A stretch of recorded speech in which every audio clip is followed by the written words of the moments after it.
What's going on? Bo Leaving here. I'm going to show you how to take all this metal right here to this completely built cattle guard. I'm going to walk you through the process of how to do it. So here's what I did with the metal. I have 3/16 thick. I got 2x6s for my frames, and then I got 2x2s for my top of this cattle guard. All this stuff came pre-cut. So like I said, I got my braces for the middle, got my 2x2s and my 2x6. I'm just using the pieces that I already have. I try to teach you guys this so you don't have to have all the fancy equipment. And like I said, this is my first time building the cattle guard.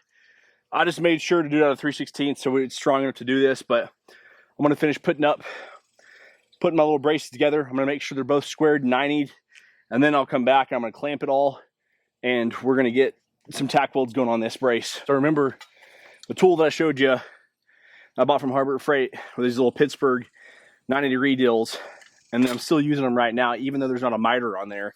Helps a lot. And also I have my square too, because I'm going to make sure that these are perfectly square whenever I'm doing this. Yeah, these clamps were like a game changer. They are, really your 90s. I mean, they have really helped a lot during this process and every project I've done. I bought these things for like $15 from Harbor Freight. I have some other videos on it too. And really it does help keep it square the entire time, because this stuff is so heavy to move around. And so if you go to one end and you're adjusting it and you don't have it clamped at the other end, it moves, and it just kind of made it kind of a headache. And so with these things, it really did help a lot, so I could kind of go back and forth and get it exactly square, in where I want it. This did definitely take me like the longest, because I actually had to go through there and do each one, and every time I went to the other end, it would move a little bit, just because it was so heavy. So this is definitely the patience of the project. But really after this, once I got all these all lined up and all clamped, it was super easy after that. And then really, just heading on to your tack welds. But check it out. I got it all clamped, it's all tight. And like I said, once it's done, it went pretty fast after this.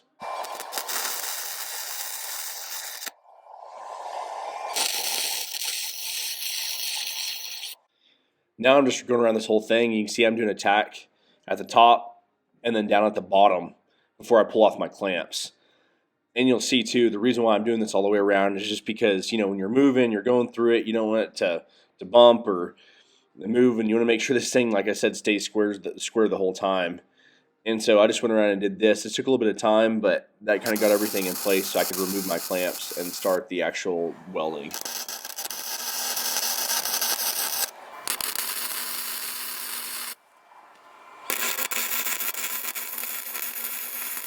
Now we got this frame built down here. We got everything lined up. We got it all tack welded. Turned my welder way up when we were doing that. And now everything is tack welded and should be in place. So now we can go around and hit this and actually make these full welds on here. So we shouldn't have any movement. The reason why I do these tack welds too is for that reason, because sometimes when that metal gets so hot, it'll move or anything, or say I'm getting up and moving around and I bump it. So at least now with these tack welds, this thing ain't gonna move, and I can go through there and do a full weld all the way around and get this going. Now I went ahead and I'm starting to put my full welds on there. I did this top one because I just didn't want something to accidentally move me. You have to restart this entire process because it was pretty tough getting these corners together. This is, like I said, the hardest part. But yeah, now I went ahead and I'm hitting my full welds on there. These things, it was holding together great. You can see in a minute too, it did get pretty hot, and so it kind of swelled in the center. So you'll have to watch. It gets pretty funny. This cattle guard is going to fit the entrance. It's only 12 foot long by 4 foot. And so the way I ordered this steel is right here. You can see these pieces on the end are 44 inches, right? Because you add in the 2, it's 46. Add in the other 2, which is 48.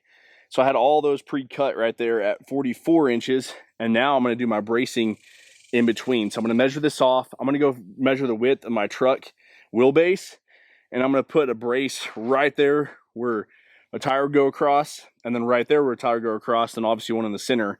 And that's going to give me enough support with my 2x2s that are on top, because you got a semi or something like that super heavy going across there, you want to make sure it's really going to support that load. Yeah, here's where I had to push in there with my feet to get this thing to fit in that center right there because it swelled in so much. I went ahead, this is 12 foot long. I got my braces in the middle. And also too, I wanted it to be on the tire tracks too, just so it'd support the load. And all I did really was 12 foot. So I just did 3 feet over, 3 feet over, 9 feet, and 12 feet. And so now it'll have enough bracing to support those 2x2s. Yeah, make sure when you're doing this too, you can see that I'm putting it on the outsides of this cattle guard or the frame, just because if you don't, sometimes it doesn't line up exactly, and you don't want something where it looks weird. So you can see how I already did my outsides, and now I'm coming in and I'm filling it on the inside.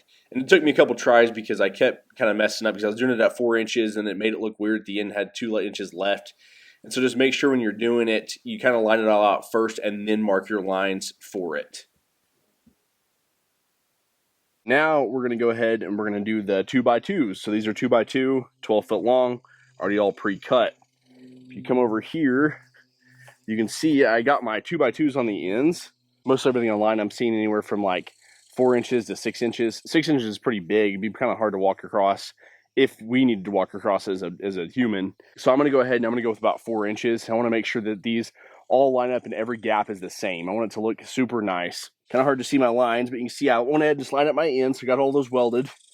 And I lined up my 2x2s. You can see where they line up at all the way across. Some of them ended up around, it's like 3 7/8, 3 5/8, just to give it the exact, pretty close to the exact same opening all the way across. Because what I didn't want you to come over here and on this end, everything looked good at 4 inches, 4 inches, 4 inches, 4 inches, 4 inches.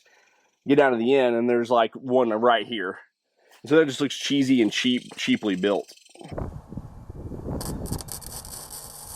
Figured I'd leave some welding action on here so you can kind of see. Now, these 2x2s is what took forever. I mean, I had to go onto each rail, both sides, weld it on, and like I said, you're having stuff drive over the top of this. So you got to make sure this thing is hot and melting and welding. So definitely make sure you are welding on both sides and you don't miss anything. I did go back through to make sure I did not miss any welds at all. In the shade now, it's way too hot out here, probably 100 degrees. Check it out. So I got my first one. They're welded on. I need to clean them all the way across on every rail. And so that'll give it enough support too for something to drive over the top. We're gonna keep going. Like I said, I already showed you my lines before that I had marked, and line all this all the way up across. So just a repeat process over and over again. This thing is heavy duty.